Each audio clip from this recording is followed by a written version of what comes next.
What's going on, guys? Welcome to the Mopar Insiders YouTube channel. Today we're going to install our first, well, I guess it's not really a mod, but accessory on our 2019 Dodge Challenger 1320.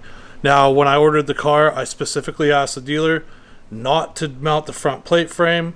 Unfortunately, I live in a province that requires a front plate, and it's a hefty ticket for not running it. So what I'm going to do is install the STO N SHO license plate holder for 2015 to 2019 Challengers.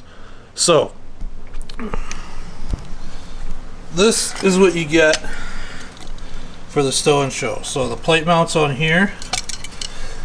This part here mounts under your bumper lip, and then there's a pull pin so you can actually pull the plate off for when you're going to car shows and stuff like that. So to install it, you're going to need a ratchet with a, I believe it's a 7 mil socket. You need a 10 mil socket, the hardware kit they send you with it, and 1/8 inch drill bit. So let's go over to the car and get this thing on. So another thing I forgot, you're either going to need some jack stands or some ramps. Get the front end of the car up in the air. And like I said, we didn't want to ruin our front bumper by mounting a plate, so we're going to mount this. Now, because the car does have the adaptive cruise control, we can't mount this plate in the center or it'll interfere with it.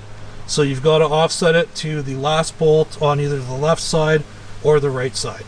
So let's get started. Okay, so now we're under the car. This is a 6mm bolt. We're going to the full left side, so we're going to undo that.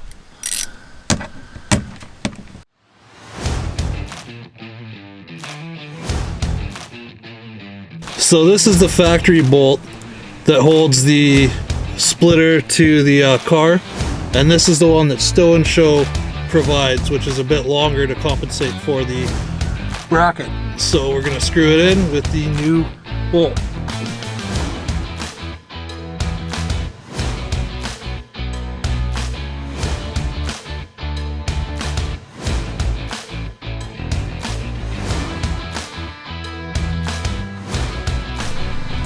Okay, so now it's mounted on the back bolt only, and you want to make sure that your gap is the same on either side of the actual plate frame itself before you drill the bumper for the next two holes. So we've got this lined up pretty good. It's all even, and we're going to drill these two holes right here into the splitter.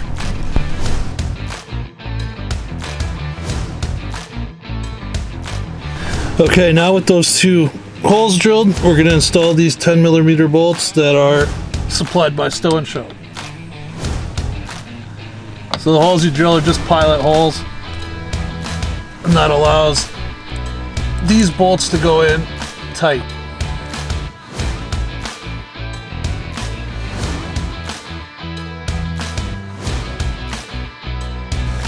And of course you want to make sure you don't over tighten them and strip your hole.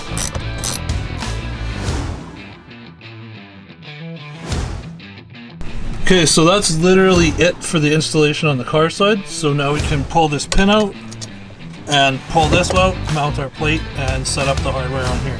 So I'm going to need two hands to do that.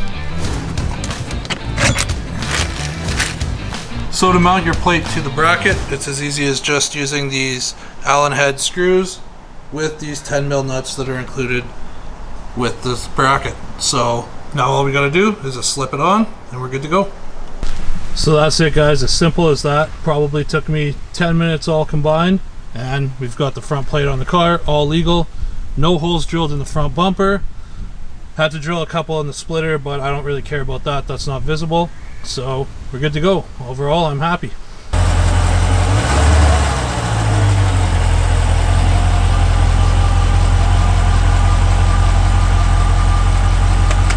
So that's all there is to it, guys. It's as easy as that. Do I like the offset plate look? Not really, but unfortunately with the adaptive cruise, there's not much you can do, and at least our front bumper still doesn't have any holes in it. But that's it for this video. Take care. I'll catch you guys in the next one.